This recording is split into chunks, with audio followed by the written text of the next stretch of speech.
1993, le salut. Elle avançait à travers les fourrés d'une forêt ancienne et dense. Les branches des buissons et des arbres fouettèrent son visage, mais elle ne ressentait ni douleur ni fatigue, bien qu'elle n'ait ni dormi ni mangé depuis plus d'une journée. La forêt s'étendait à perte de vue, un océan végétal sans fin. C'était une bonne chose, pensa-t-elle. Le couvert des arbres lui offrait une chance supplémentaire d'échapper à ses poursuivants qui ne souhaitaient que sa mort. Et ces vils individus ne l'abandonneraient pas. Bien sûr, elle aurait pu les affronter facilement, même s'ils étaient au moins 5. L'adrénaline dans ses veines était si intense qu'elle se sentait capable de lutter contre un ours. Mais son fardeau l'entravait, elle n'était pas seule. Dans ses bras, elle portait sa fille nouveau-née, enveloppée dans plusieurs couvertures. L'enfant dormait paisiblement, inconsciente du monde cruel dans lequel elle venait de naître.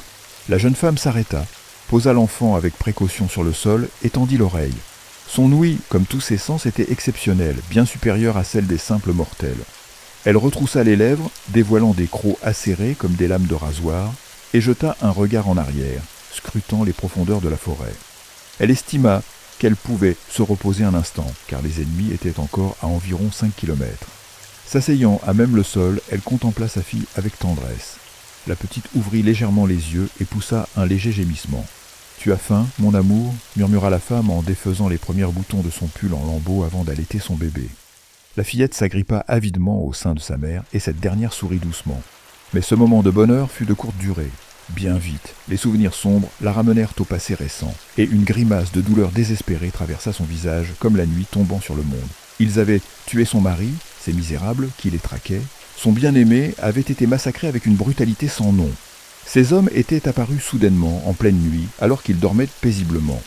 Son époux avait été le premier à ressentir le danger et s'était précipité hors de la chambre pour affronter les assassins. Quelques instants plus tard, un hurlement déchirant retentit dans la maison et elle sentit la douleur d'un pieu de bois transperçant le cœur de son compagnon. Elle ne vit pas la scène, mais son âme perçut son agonie comme si c'était la sienne. Dans un éclair de lucidité, elle avait saisi son enfant et s'était enfuie par la porte arrière de leur demeure. Ainsi avait débuté la traque de ces monstres au visage humain. Plus tard, elle eut une vision de leur maison en flammes. Ils l'avaient incendiée avec le cadavre de son mari à l'intérieur. Mais pourquoi ces bêtes avaient-elles fait cela? Pour quelle raison? Oui, elle et son mari avaient un besoin de sang pour survivre, mais jamais ils n'avaient tué d'êtres humains, se contentant du sang des animaux sauvages abondants dans ces contrées. Ils paieraient pour leurs crimes, tous. Et en premier lieu, ce prêtre. Elle en était convaincue. Il était l'instigateur de ce cauchemar. Mais il était temps de repartir. Les poursuivants se rapprochaient. Sa fille était rassasiée, c'était l'essentiel. Son unique préoccupation était désormais de la protéger de ses meurtriers. Se redressant, la femme serra son bébé contre elle et reprit sa route. Le crépuscule tombait. Dans la forêt, l'obscurité régnait déjà, les cimes des arbres la protégeant des rayons mortels du soleil. Mais la nuit lui offrait un avantage. Ses ennemis allaient sans doute s'arrêter pour se reposer, lui laissant une chance de souffler, peut-être même de chasser. Chaque seconde qui passait la vidait un peu plus de ses forces. Elle avait besoin de sang frais, jeune, vivant. Alors que la nuit s'installait pleinement et que la pleine lune, ensorcelante, apparaissait dans le ciel, une odeur attira soudain son attention. Des humains, mais pas ceux qui la poursuivaient, d'autres, plus loin, sur son chemin. Elle comprit immédiatement, la forêt s'arrêtait là. Après un instant d'hésitation, elle reprit sa marche vers cette odeur humaine, et dans cette présence, elle vit soudain un espoir de salut pour son propre sang. En sortant de la forêt et en atteignant la route, la femme, portant son enfant, était au bord de l'épuisement total. Une brume épaisse de fatigue brouillait sa vision. Attirée par l'odeur des humains, elle avait parcouru le reste du chemin sans faire de pause. Le soleil n'était pas encore levé, mais elle sentait son approche. Les nuits de fin mai étaient hantes et courtes. Traversant la route déserte, elle accéléra le pas. Son chemin passait désormais par un champ de blé, et elle savait que si elle n'atteignait pas un village avant l'aube, elle mourrait. Il lui fallut plus d'une heure avant d'apercevoir la première maison, mais ce n'était pas suffisant. Pour que son plan fonctionne, elle avait besoin d'un endroit plus sûr. Là-bas, à l'est, le ciel commençait déjà à s'embraser d'une lueur sanglante, et c'est alors qu'elle trouva ce qu'elle cherchait. La demeure se dressait devant elle dans toute sa splendeur. Un instant, elle en fut subjuguée. Ayant toujours vécu dans un hameau reculé, jamais elle n'avait vu pareille bâtisse. Un palais fut sa première pensée. Effectivement, cette maison captait le regard par son architecture. Un grand bâtiment de 2 étages avec un grenier, construit en pierre noire dans un style gothique imposant. Sous la lumière tamisée des lampadaires, il ressemblait à une créature mythique surgie des ténèbres. Sans aucun doute, la demeure appartenait à des gens riches, des gens à qui elle pouvait confier son enfant. Mais, plus important encore, elle sentait qu'ici vivaient des âmes bienveillantes, capables d'aimer et de prendre soin de sa fille. Elle contourna la haute grille métallique ornée de pointes acérées et s'approcha du portail principal. Sur la boîte aux lettres, elle lut le nom des propriétaires, Miles. Elle tenta d'ouvrir le portail, mais il était fermé. Rassemblant ses dernières de force, elle sauta maladroitement par-dessus la grille, déchirant l'ourlet de sa robe dans son élan. Puis, sans hésitation, elle se dirigea vers la maison. C'était le petit matin, et les habitants du manoir dormaient probablement encore. Cette circonstance lui convenait parfaitement. Elle gravit le perron et, à genoux, déposa sa fille sur le paillasson devant la porte d'entrée. À cet instant, la femme ne put plus se contenir, et un torrent de larmes amères inonda son visage. Oui, elle sauvait son enfant, mais elle n'avait pas à imaginer à quel point il serait difficile de s'en séparer. De s'en séparer pour toujours. Les premiers rayons du soleil matinal brûlèrent déjà sa peau, et il n'y avait plus de temps pour les adieux. « Adieu, ma petite fille », murmura-t-elle en couvrant le bébé de baisers. « Et pardonne-moi de ne jamais pouvoir être ta véritable mère. » Vacillante, elle se releva, appuya sur la sonnette, puis s'enfuit dans une direction inconnue. Chez 2010, Katie. Si on lui avait demandé ce samedi matin de printemps où vivait la personne la plus heureuse du monde, elle aurait répondu sans hésiter. Oui, elle le savait. Et elle aurait immédiatement donné l'adresse. Sunnyvale, Maine, 5 Maple Avenue. C'était là qu'elle avait vécu pendant 16 ans. Katie se tenait à la fenêtre de sa chambre au 2e étage, observant un chaton jouer avec les ombres des arbres. Il n'y avait pas eu de journée aussi douce depuis longtemps. Dès l'aube, le ciel s'était débarrassé de ses lourds nuages, et à présent, le soleil offrait sa chaleur à toute chose vivante. Et quel bonheur que cette belle journée soit celle du retour de son grand frère Alex. À cette pensée, ses joues légèrement pâles se teintèrent d'un léger rose. Elle esquissa un sourire et poussa un profond soupir. Où était-il donc? Katie s'impatientait. Il lui avait promis d'arriver à 10 heures. Alex étudiait la littérature à Harvard, et Katie aimait se vanter auprès de ses amis de l'intelligence de son frère, de son excellent niveau en 3e année, ce qui n'était pas une mince affaire dans une université aussi prestigieuse.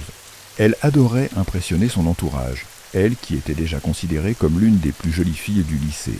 Elle savait que ses grands yeux verts, son teint diaphane et sa magnifique chevelure brune lui valaient le surnom de « sorcière » parmi ses camarades. Mais elle ne s'en offensait pas, bien au contraire, elle en était fière. Aujourd'hui pourtant, sa somptueuse chevelure était attachée en queue de cheval par un ruban de soie bleue, un cadeau d'Alex pour son anniversaire. Elle avait alors 5 ans, mais se souvenait de ce jour comme si c'était hier.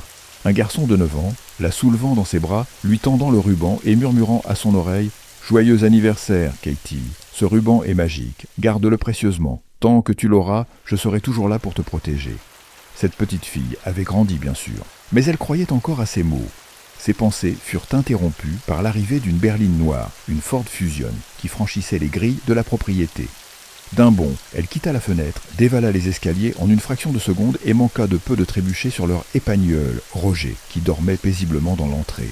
Celui-ci aboya mollement et de la cuisine s'éleva la voix joyeuse de sa mère. « À voir ta course effrénée, je suppose qu'Alex est arrivé. » Grace apparut à son tour pour accueillir son fils et s'approcha de Katie, passant un bras autour de ses épaules. « Maman, je suis désolée, mais je suis tellement heureuse qu'Alex puisse être là pour la fête. »« Nous le sommes tous, ma chérie. » La porte d'entrée s'ouvrit brusquement, et Alex était là. À peine eut-il le temps de saluer que Katie s'était déjà jetée à son cou, couvrant son visage de baisers légers. Lâchant son grand sac de sport, il l'encercla de ses bras et la fit tournoyer au milieu du salon. Essoufflé, il la reposa enfin à terre. « Eh bien, Katie, tu n'es plus la petite plume d'autrefois. Salut !» Il prit son visage entre ses mains et l'embrassa tendrement sur la joue. Et c'est là que Katie ressentit quelque chose d'étrange en elle. Ce n'était pas seulement l'amour innocent d'une sœur pour son frère, c'était plus vif, plus intense, presque insatiable. Elle se détesta pour cela. Mais elle ne pouvait rien y faire. Parfois, ses sentiments l'envahissaient sans prévenir. « Salut, Alex !» répondit-elle, en reculant légèrement, les joues en feu. Alex sembla un instant troublé. Elle remarqua qu'il était lui aussi légèrement embarrassé, comme s'il ressentait quelque chose d'indicible.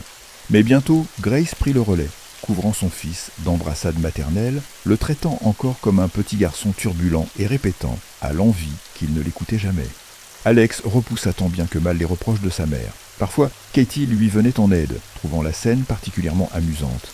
Finalement, Alex n'en put plus et rappela à sa mère qu'il venait à peine d'arriver, qu'il était affamé et qu'il préférerait remettre cet interrogatoire à plus tard. Grace s'interrompit net, regardant tour à tour son fils et sa fille, avant d'éclater soudainement de rire. Une seconde plus tard, les enfants se joignirent à son rire communicatif. Le week-end passa en un clin d'œil. Katie réalisait avec une tristesse croissante qu'Alex n'était plus le même. Il avait grandi tandis qu'elle restait cette petite sœur avide de son attention, comme autrefois. Mais on ne pouvait arrêter le temps, encore moins le remonter. Les soirées, Alex les passait avec ses amis, ne rentrant qu'au beau milieu de la nuit, et le jour, il dormait ou restait allongé sur son lit, taciturne et silencieux. Le jour de Memorial Day, la famille se réunit autour d'une table de fête. Jonathan, le père, ne travaillait pas ce jour-là, et Katie était ravie qu'en cette dernière journée d'Alex à la maison, ils puissent tous être ensemble. L'ambiance était légère, tout le monde plaisantait et riait. Grace et Katie s'affairaient à dresser la table, tandis que Roger, d'ordinaire si paresseux, tournait autour d'elle, la queue frétillante dans l'espoir de recevoir quelques gourmandises. Et quand tout fut enfin prêt, Jonathan, un large sourire aux lèvres, remplit les verres d'alcool et porta son toast traditionnel.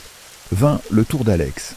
Il se leva maladroitement et, jetant un regard timide à son entourage, surprit tout le monde avec une annonce inattendue. « Chère maman, ma douce Cathy, je lève ce verre. Et puisque nous sommes tous réunis ici ce soir, je veux partager avec vous une merveilleuse nouvelle.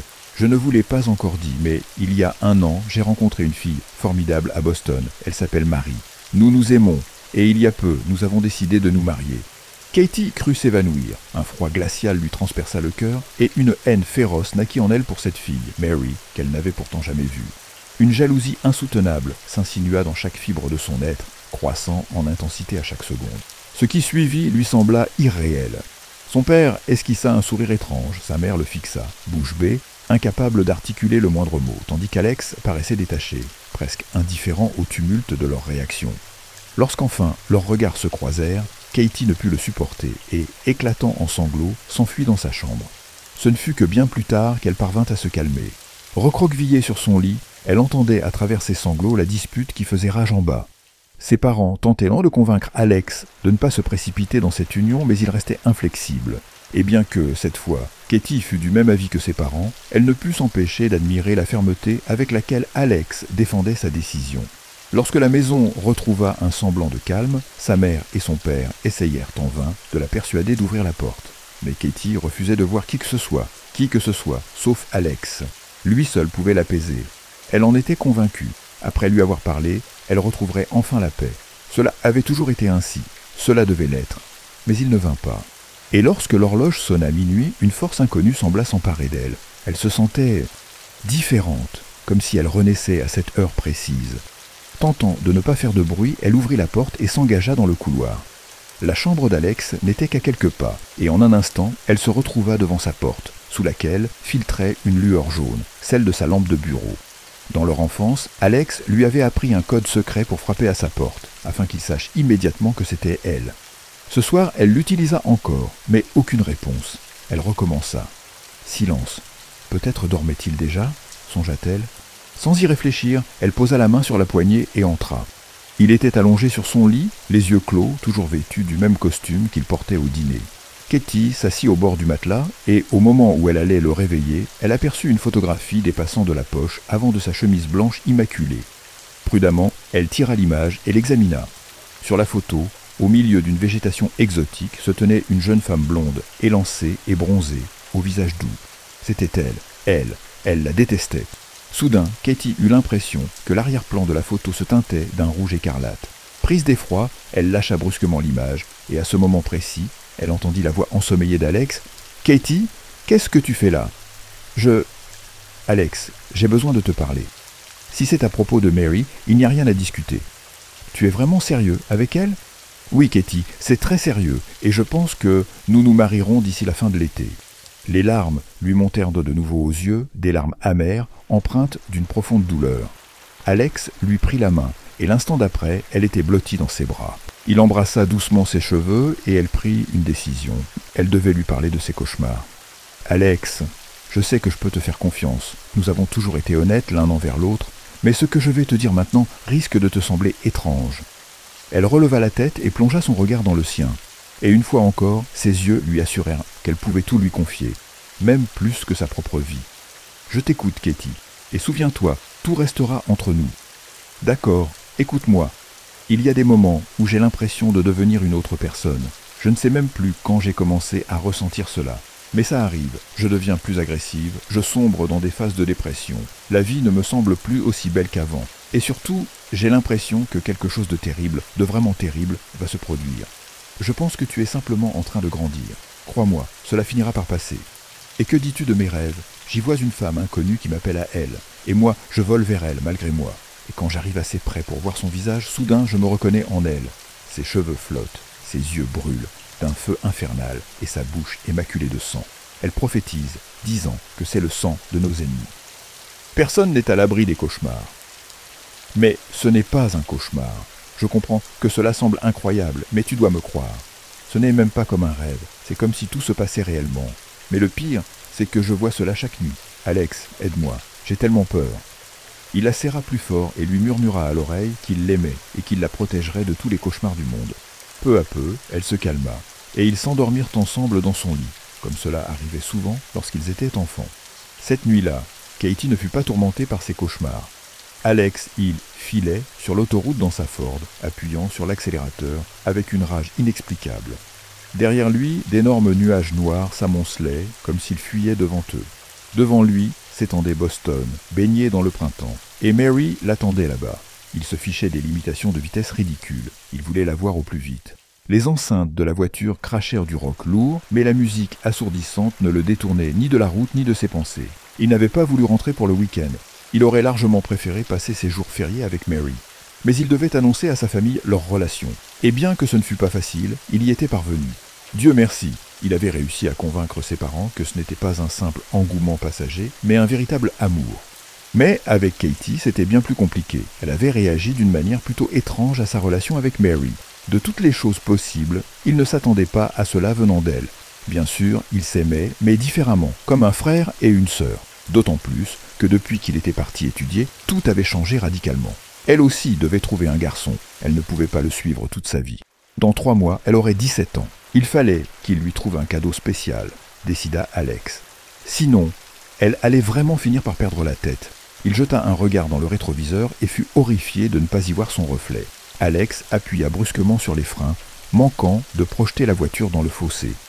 Luttant avec le volant, il réussit à s'arrêter sur la bande d'arrêt d'urgence, le corps en sueur et tremblant. Il fixa de nouveau le miroir et cette fois il vit son visage effaré. Reprenant peu à peu son calme, il reprit la route. C'est un signe, un avertissement, pensa-t-il sans savoir d'où lui venait cette idée. Mais elle ne le quitta plus du reste du trajet. À environ 1 kilomètre des limites de la ville, une voiture de police le stoppa pour excès de vitesse. « Merde, pris sur le fait !» grommela Alex. Tendant son permis de conduire, il adressa un sourire innocent à l'agent. Celui-ci le scruta et demanda « Tout va bien, mon gars? T'as pas l'air dans ton assiette. »« Je vais bien. » Tard dans la nuit, ils étaient allongés dans le lit après une étreinte passionnée. Mary dormait déjà, tandis qu'Alex contemplait les motifs du papier peint au plafond.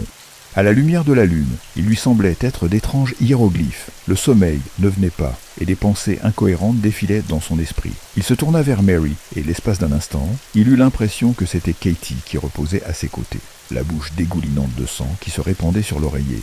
Mais à peine eut-il cligné des yeux que Mary était de nouveau là. Qu'est-ce que c'est que ce délire? Il effleura doucement son visage du bout des doigts, et elle s'éveilla aussitôt. « Quelque chose ne va pas, mon amour. »« Non, rien. » Il serra sa main et ajouta « Promets-moi d'être prudente. »« Je ne comprends pas. Il y a quelque chose qui te tracasse ?»« Je ne sais pas. Je suis juste inquiet pour toi. »« D'accord, je ferai attention. »« Merci, je t'aime. » Les jours filaient, les semaines passaient. Alex remarqua à peine comment tout autour de lui verdissait. Tout son temps libre était absorbé par ses études. C'est ainsi qu'est la vie à Harvard. Un jour, il décida d'appeler chez lui pour prendre des nouvelles de sa famille. En composant le numéro, il fut soudain envahi par une panique inexplicable, comme si un pressentiment terrible s'emparait de lui. Il allait apprendre une affreuse nouvelle, peut-être que quelqu'un dans sa famille était mort, ou bien Alex était sur le point de raccrocher quand la voix de Grace retentit à l'autre bout du fil. « Allô, j'écoute. »« Salut, maman, c'est moi, Alex. »« Alex, comment vas-tu? Tu n'as pas appelé depuis si longtemps, il s'est passé quelque chose. »« Non, maman, tout va bien pour moi. Ma santé, mes études. Et si cela t'intéresse, Mary va bien aussi. » Il tenta de deviner l'état de sa mère à travers sa voix, mais en vain. « C'est bien, c'est très bien, mais ici, tu sais, tout n'est pas... » Sa voix se brisa, et Alex comprit immédiatement qu'elle retenait des sanglots. Sa vision se brouilla. « Qu'est-ce qui se passe, maman ?»« C'est Katie, mon chéri. Depuis ton départ, elle est tombée gravement malade. C'est un paradoxe. La nature refleurit, et elle se fane, comme une fleur privée d'eau. Mais qu'a-t-elle » Alex peinait à ne pas crier. « On ne sait pas exactement, notre médecin de famille n'a encore rien diagnostiqué de précis. Mais elle, pauvre Katie, elle a tellement changé. Elle ne mange presque plus, elle dort toute la journée. Et la nuit, elle devient incontrôlable. Oh Alex, nous devons l'attacher au barreau du lit pour l'empêcher de se faire du mal. Et elle grogne, elle hurle des malédictions contre nous. Mon Dieu, c'est atroce. Je ne comprends pas, maman, pourquoi ne l'avez-vous pas encore emmenée à l'hôpital ? Le médecin dit que dans son état, peut-être qu'un prêtre, ou Alex, elle t'appelle souvent dans son sommeil. S'il te plaît, viens dès que possible. Et il entendit ses pleurs désespérés. « Ne t'inquiète pas, maman, je rentrerai ce week-end. Tout va s'arranger, » dit-il avant de raccrocher, incapable d'en dire plus. Avant de partir, Alex rappela sa mère pour obtenir davantage de précisions sur l'état de Katie. Lors de leur conversation, il apprit que leur médecin, ne sachant plus quoi faire, avait suggéré de consulter un prêtre, pensant qu'elle pourrait être possédée. Alex n'y croyait pas, mais il décida tout de même d'approfondir le sujet. Il se plongea dans des recherches, écumant Internet et les bibliothèques, étudiant tout ce qu'il pouvait trouver sur les symptômes de la possession. Après des heures de lecture et d'analyse, il décida qu'il ne pouvait plus perdre de temps et se rendit à la première église qu'il trouva. Là-bas, il fut accueilli par le père Henri, qui l'écouta avec une attention solennelle. Le prêtre lui expliqua la nature de la possession et lui conseilla d'acheter une croix en argent qu'il décrivit comme un puissant moyen de protection. Suivant ce conseil, Alex se procura une croix d'argent et la passa autour de son cou. En quittant l'église, il se sentait envahi par un mélange de scepticisme et d'inquiétude face à l'inconnu qui l'attendait. C'était difficile à croire. « Eh bien, Mary, il est temps d'y aller », déclara-t-il alors qu'ils se tenaient sur le parking devant leur immeuble. Un vent glacé s'engouffrait entre eux, jouant furieusement avec leurs cheveux. « Je veux vraiment arriver avant la tombée de la nuit. »« Fais attention, Alex, » répondit Mary, le regard inquiet. Il regretta une fois de plus de lui avoir tout raconté. Elle avait déjà ses propres soucis. Il la prit tendrement dans ses bras et l'embrassa. « D'accord, je t'appellerai en arrivant. À plus tard. » Il monta dans la voiture et en quelques minutes, il était en route vers la maison familiale, là où l'inconnu l'attendait. Il ne pouvait chasser de son esprit la récente conversation avec le père Henri. 2 jours plus tôt, le prêtre s'était présenté à la porte de leur appartement. Mary était partie au cinéma avec des amis. Et Alex, lui, surfait sur Internet. Il ne trouvait plus le repos et voulait résoudre cette situation au plus vite. Plongé dans des articles sur différentes maladies, il sursauta violemment lorsque la sonnette retentit. Il ne pouvait pas dire qu'il fût réellement surpris de voir le prêtre sur le seuil. Au contraire, il ressentit une étrange sensation d'inévitabilité, comme si tout ce qui arrivait était écrit d'avance, comme s'il avait attendu cette visite. « Bonsoir Alex, je suis le père Henri. Tu te souviens de moi? Nous avons parlé à l'église, » dit-il d'une voix grave, tendant sa large main. Alex la serra, sentant ses doigts disparaître dans la poigne massive du prêtre. « Vous êtes ici pour Katie, n'est-ce pas ?» demanda Alex. Le prêtre hocha la tête en silence et Alex l'invita à entrer. Quelques instants plus tard, ils étaient assis dans le salon et Alex n'en croyait pas ses oreilles en écoutant cet homme d'église. « Tu dois me comprendre, Alex. Ton histoire m'a profondément troublé. J'ai pris la liberté d'effectuer mes propres recherches. Ce que je vais te révéler va te paraître digne d'un conte pour enfants. Mais tu dois me croire, Alex, ta sœur est un vampire. Et ce n'est pas réellement ta sœur, du moins pas par le sang. » Alex fronça les sourcils, mais le prêtre poursuivit d'une voix grave. « Il y a 17 ans, nous avons repéré une famille étrange qui vivait dans cette région. Après des mois d'observation, nous avons confirmé qu'ils étaient des vampires. Armés de croix, de crucifix et de pieux, nous les avons attaqués. Malheureusement, la femme qui portait un nouveau-né a réussi à s'échapper. Nous l'avons poursuivie pendant 2 jours. Lorsque nous l'avons enfin retrouvée, l'enfant avait disparu.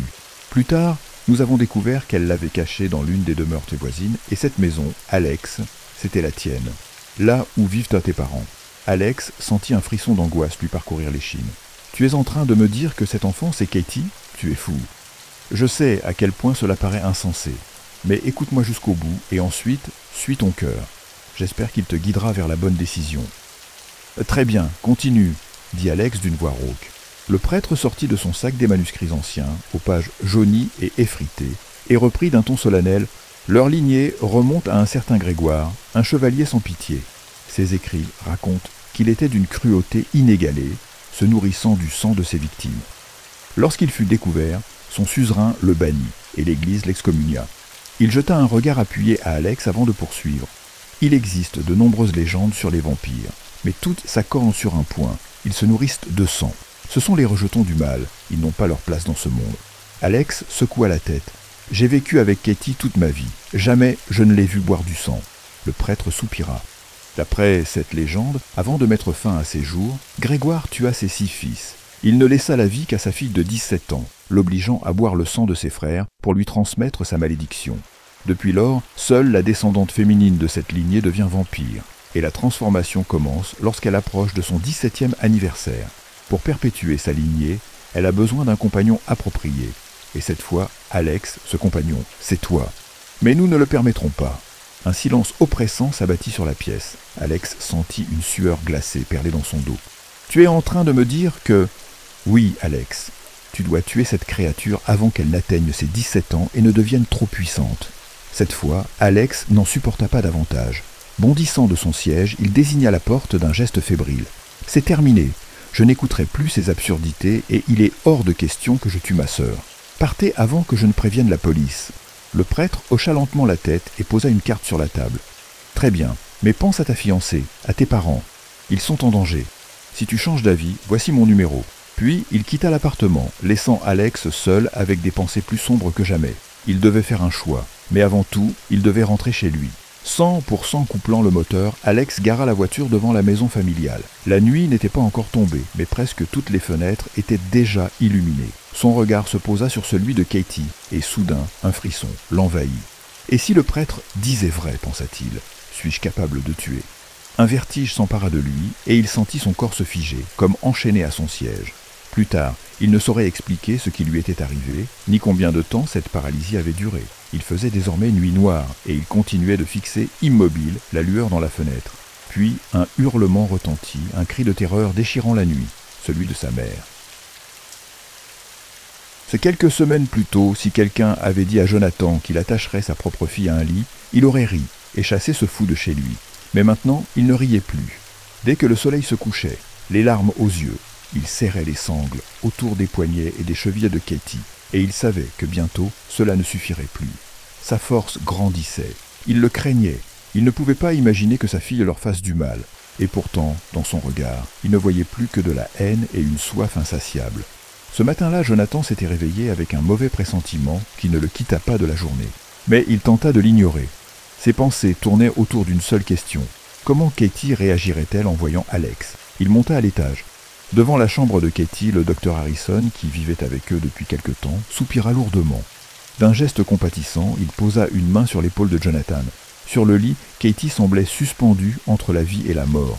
Ses paupières étaient écloses, mais sous elles, ses globes oculaires s'agitaient furieusement. Jonathan resserra les sangles, comme à son habitude, puis s'approcha de Grace. « J'espère qu'Alex arrivera avant qu'elle. »« Moi aussi, » murmura-t-elle. « Je ne veux pas qu'il la voie dans cet état. » Ils restèrent pétrifiés, regardant leur fille avec effroi. Soudain, les paupières de Katie se soulevèrent, dévoilant des yeux injectés de sang qui se posèrent sur eux avec une intensité inhumaine. Un grognement guttural s'échappa de sa gorge alors qu'elle tentait de se libérer des sangles qui la maintenaient prisonnière. Son corps, vêtu d'une chemise de nuit blanche, se redressa légèrement sur le lit, révélant ses épaules frêles. Une grimace méprisante tordit sa bouche, et à la commissure de ses lèvres apparurent des crocs acérés. « Détachez-moi » siffla-t-elle d'une voix qui n'était pas la sienne. Jonathan l'ignora, mais un bruit étrange venant du couloir attira son attention. Il réalisa alors avec horreur qu'ils avaient oublié de fermer Roger, leur chien. Au moment où il se précipita pour fermer la porte, l'animal bondit dans la chambre, échappant aux mains tendues qui tentèrent de l'attraper, et sauta sur la poitrine de Katie, la couvrant de léchouilles affectueuses. Katie en profita pour tirer une dernière fois sur ses entraves. Cette fois, elles cédèrent. Ce que Jonathan redoutait le plus se produisit. D'un regard avide, elle agrippa le chien avec une force monstrueuse et, dans un mouvement d'une cruauté insoutenable, lui arracha la tête à main nue. La tête de Roger alla heurter le mur dans un bruit sourd, laissant une large traînée de sang, tandis qu'un flot carmin s'échappait du cou du pauvre animal, encore agité de convulsions. Katie se jeta sur cette fontaine infernale, buvant le sang à grandes gorgées. Un hurlement perçant déchira la nuit. Celui de sa mère, avant que son cœur ne se serre comme dans un étau et qu'il ne s'effondre, Jonathan eut le temps de voir la satisfaction briller dans les yeux de sa fille. Il comprit alors avec effroi ce qu'elle était devenue. Alex sortit de sa voiture et regarda l'horloge du tableau de bord. Il était resté figé là, sans bouger, pendant près d'une heure. Il trébucha presque en contournant le capot et se précipita vers la maison. Dieu merci, la porte était ouverte. En entendant les cris provenant de l'étage, il bondit dans l'escalier 4 à 4. Ce qu'il vit figea son sang dans ses veines. Son père gisait au sol, une main crispée sur sa poitrine, tandis que le docteur Harrison tentait de lui porter secours. Sa mère, figée dans un coin de la pièce, paraissait paralysée d'effroi, mais c'est Katie qui lui souleva le cœur d'horreur. Elle était agenouillée, les cheveux en désordre, tenant d'une main tremblante le cadavre sans tête de Roger. Sa bouche ensanglantée s'ouvrit légèrement et entre ses lèvres rougies, Alex aperçut des touffes de poils du pauvre animal. « Alex, toi !» Sa voix s'éteignit et elle s'effondra inconsciente sur le lit. « Comment va-t-elle, docteur ?»« Elle dort. Je lui ai administré une double dose de sédatif. Et vous ? Avez-vous besoin d'aide ?»« Non, non, ça ira. » Il se trouvait dans le salon. Alex, adossé au mur, essayait de reprendre son souffle, mais son cœur tambourinait encore violemment dans sa poitrine. 1 heure plus tôt, une ambulance était venue chercher son père. Heureusement, il n'avait subi qu'un léger infarctus et s'en remettrait rapidement. Sa mère l'avait accompagné à l'hôpital. Le docteur Harrison soupira puis déclara soudainement « Je sais que vous avez parlé à un prêtre nommé Henry. » Alex leva un sourcil, surpris. « Ne soyez pas si étonné. Oui, je le connais. Vous savez que je suis le médecin de votre famille depuis de nombreuses années. Alors, vous vous doutez bien que je savais que Katie n'était pas votre sœur biologique. » Il marqua une pause, puis reprit. « Environ 6 mois après que vos parents ont trouvé ce bébé enveloppé dans de vieilles couvertures devant leur porte, le père Henry est venu me voir. Il m'a raconté cette histoire insensée sur les vampires. Bien sûr, à l'époque, je ne l'ai pas cru. Je suis un homme de science. Mais avec le temps, en observant Katie, j'ai commencé à remarquer des anomalies. Et peu à peu, j'ai dû me rendre à l'évidence. Aussi horrible que cela soit, le prêtre disait peut-être la vérité. Alex passa une main sur son visage épuisé. « Oui, c'est horrible. » Un silence pesant s'installa avant qu'Alex ne murmure « Pouvez-vous le retrouver ? Je veux qu'il vienne demain. Peut-être qu'il n'y a pas d'autre solution. » Le docteur hocha lentement la tête. « Très bien, Alex. Je ferai mon possible. » Le lendemain, Alex plongea dans un cauchemar éveillé. Plus tard, il ne pourrait plus dire avec certitude ce qui relevait du rêve ou de la réalité. Il se réveilla dans le salon vers 15 heures. La veille, il était persuadé qu'il ne fermerait pas l'œil. Pourtant, dès qu'il s'était allongé, il avait sombré dans un sommeil profond, sans le moindre rêve. Se levant du canapé, il fut pris d'un mal de tête atroce, comme si son crâne allait exploser. Il se traîna jusqu'à la cuisine à la recherche d'un cachet, mais en passant devant la fenêtre, il s'arrêta net. Une véritable tempête faisait rage dehors. Le vent hurlait contre les vitres, prêt à les briser d'un instant à l'autre. Le ciel, noir d'encre, était parcouru de nuages menaçants. Il avala 2 comprimés d'aspirine avec un verre d'eau tiède et, machinalement, tenta d'appeler le docteur Harrison. Rien. La voix automatique de l'opérateur lui annonça que le correspondant était temporairement indisponible. Il jura entre ses dents. La tempête devait perturber le réseau. Soupirant, il raccrocha et retourna s'allonger sur le canapé. Sa migraine s'était apaisée et sans même s'en rendre compte, il sombra de nouveau dans le sommeil. Un martèlement furieux contre la porte le réveilla en sursaut. Il ouvrit les yeux sur une obscurité totale. Mon Dieu, combien de temps ai-je dormi ? Chancelant, il se dirigea vers l'entrée et ouvrit la porte. Sur le seuil, ruisselant sous la pluie battante, se tenaient le prêtre et le docteur. Sans un mot, Alex les fit entrer. Le père Henry avait apporté tout ce qui était nécessaire pour le rituel d'extermination du vampire. D'abord, il sortit une bouteille de son vieux sac et aspergea tous les présents d'eau bénite. Puis, il retira la croix qu'il portait à son cou et la tendit au docteur. Ensuite, il fouilla de nouveau dans son sac et en sortit un pieu en bois taillé en pointe, qu'il remit à Alex. « Prends-le, c'est l'arme de notre Seigneur. » Alex attrapa le pieu à contre-cœur et murmura presque au prêtre. « Avant que nous montions, je veux savoir une chose. Demande, mon fils. Dis-moi, les parents biologiques de Katie ont-ils tué des gens ?» Le père Henry baissa les yeux et hésita un instant. Alex perçut un doute furtif traverser le visage du prêtre. Mais le docteur Harrison rompit le silence. « Nous devons y aller. J'ai peur que le temps nous manque. Et pourtant, je dois savoir. Oui, Alex, ils ont tué beaucoup de gens. Tandis qu'il montait les escaliers, personne ne parla. Seul, le grincement des marches troublait le silence. En entrant dans la chambre de Katie, Alex alluma la lumière. Elle était allongée dans la même position que la veille au soir. Écoutant sa respiration légère, il s'approcha du côté droit du lit, tandis que le docteur Harrison se plaçait à gauche, serrant fermement la croix donnée par le prêtre. Le père Henry, lui, se tenait en face et commença à réciter une prière. Alex fixa sa sœur et remarqua soudain que son visage se crispait. Alors, toute sa vie défila devant ses yeux. Il revit tous les moments joyeux et tristes qu'il avait partagés avec Katie et comprit à quel point il l'aimait. Il ne pouvait pas croire qu'il s'apprêtait à la tuer. Mais il savait que l'âme de Katie était morte, et que ce qui reposait sur ce lit n'était plus qu'un beau corps habité par un monstre qui n'avait plus sa place en ce monde. Au moment où il leva le pieu pour frapper son cœur, la fenêtre derrière lui vola en éclats, et il sentit de minuscules fragments de verre se loger dans son dos et sa tête. Une rafale de vent s'engouffra dans la pièce, dispersant les pages du livre de prière que tenait le prêtre. Mais le père Henry poursuivit sa prière d'une voix forte.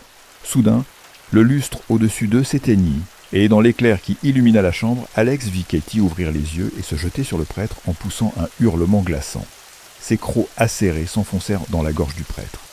Paralysé, Alex recula jusqu'à la fenêtre brisée, incapable de bouger, horrifié.